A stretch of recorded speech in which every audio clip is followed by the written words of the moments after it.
She'll share some of her experiences with us there. It is also available in the Occidental bookstore, and I'm sure she'll be happy to take your questions.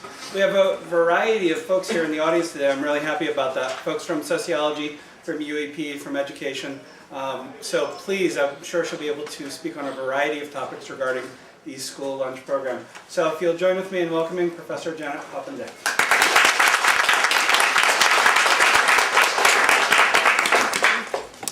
Thank you very much, John, and thanks to John for inviting me, and to all of you for turning out. I'm very happy to be here. This book was born in California.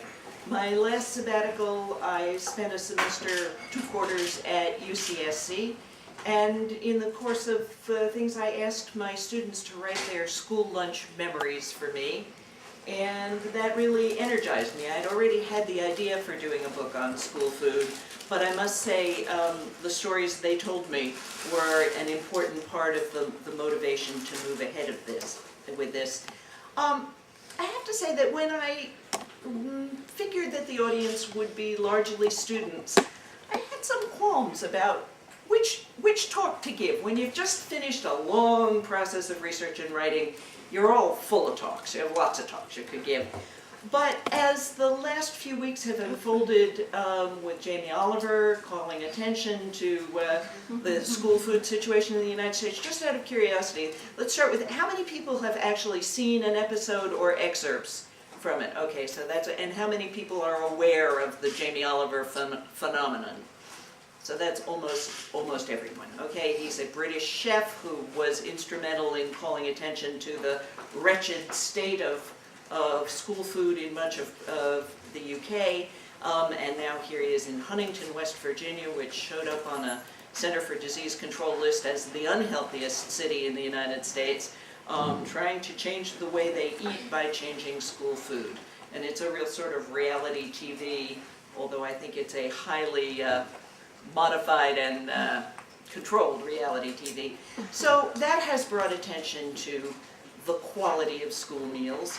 And so has a blog being authored by a mysterious teacher gone undercover as a school lunch reporter. She is taking a picture of the lunch at her school every day. In the spirit of Julie and Julia, she committed herself to eat school lunch every school day for a year and to blog about the experience. And that has turned out to get a great deal of attention. So right now, what's for lunch is sort of a hot topic. And so, in fact, that's the talk I'm going to give is what's going on in the school food menu and how did it get that way, with an emphasis on the how did it get that way. Menu complaints, what they are serving and how it is prepared, are probably the cutting edge of school food criticism, if you want to call it that. There are others, lots of critiques of how little time students are given to eat, the rushed pace, the sort of low priority that schools appear to put on the school food part of school. There are issues about price. There are issues about ambiance, the dining experience, if you want to call it that. There are certainly issues about deportment and behavior in the school lunchroom. And for me, the principles and what that does to our effort to make healthy food available to people in need of it. But we're going to focus today on the menu complaint, and I'm going to start by reading you a bit of a rant. This takes a minute, but it's worth it. This is a fellow by the name of Virg Bernero, who was a state senator in Michigan at the time that I introduced him, and that I interviewed him. And he had introduced legislation to curb junk food in the schools, and a constituent had suggested that he visit a local high school. And so I did go to the school, and it was appalling. It was worse than I'd ever imagined what I saw. I had thought the main problem was the a la carte line, but maybe they go hand in hand. When I saw what was there, the popcorn chicken and the French fries and the pizza pocket, just garbage, I couldn't find anything to eat. So I said, where's the vegetable? I couldn't find any vegetable. And they said, oh, the potato, the French fries, #1 vegetable in America. I finally found some broccoli. It was broccoli to put on a baked potato, It was steamed to the point of no longer being green. It was more of a gray texture. You need a spoon for this broccoli. You cannot eat this broccoli with a fork. It's not a vegetable, it's just mush. Now I know everybody says school food was better when I was in school, it was better when you were in school, because we walked to school uphill both ways. But in fact, the lunch program was better, because we had a balanced meal. It wasn't always delicious, but some of it was. The shepherd's pie. It tended to be cooked on site. It wasn't all frozen garbage. It was cooked on site. It was actually pretty decent stuff. Some of that stuff was better than what a lot of people got at home. You got your carrots and peas mixture. It was balanced. You got maybe a brownie or a cookie and applesauce, but you couldn't say, hey, hold the applesauce, hold the peas and carrots, I'll just take 4 brownies. That wasn't an option. They would laugh in your face. Mrs. Mack would never have tolerated it. Now, Bernero's colorful language and energy may be unusual, but the elements of his critique are the elements that I found almost everywhere I looked. One was the prevalence or widespread reliance on defrost and reheat entrees, chicken patties, nuggets, pizza, various things that had been cooked miles away, frozen, shipped in brown boxes, and as one food service director told me, the only tool she really needed was a box cutter.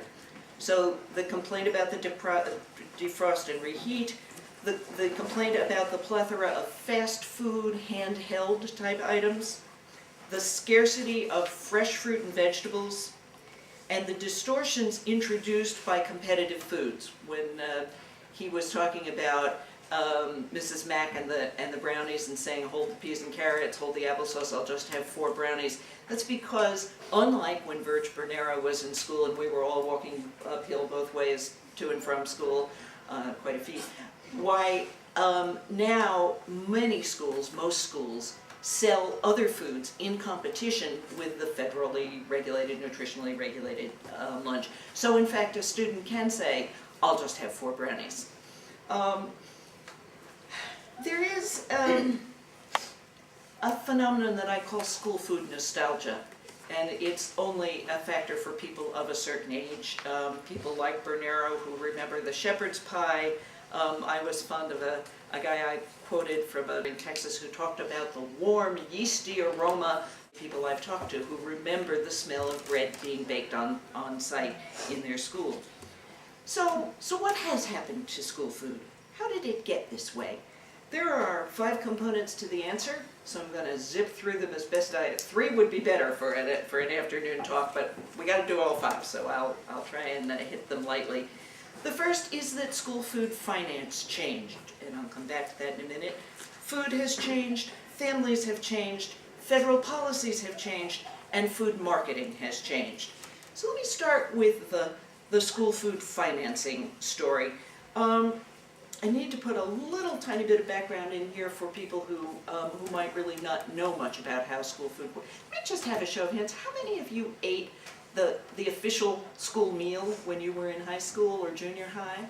Okay, so a fair number of people have first-hand experience. If we have time after, you can tell me your school food memories. Even though the book is done, I'm still always collecting good stories. But in any case, when the National School Lunch Act was established in the United States, it was right after World War II, and it grew partly out of a concern about the fitness of young people to serve in the military, because there'd been a lot of people who had to be rejected by the draft board for reasons of physical unfitness that were traceable back to malnutrition in childhood. So it was considered to be a matter of national defense. And the program that they created was a general subsidy to help local communities serve meals in their schools. It wasn't a reimbursement, well, it was a reimbursement per meal, but it wasn't, there weren't different categories for free, reduced price, and full price. It was a general subsidy. And that worked for some schools and didn't work for others. It didn't work for schools where there were very large numbers or proportions of very poor children, because there weren't enough children who could afford the meal to subsidize the children who couldn't afford the meal.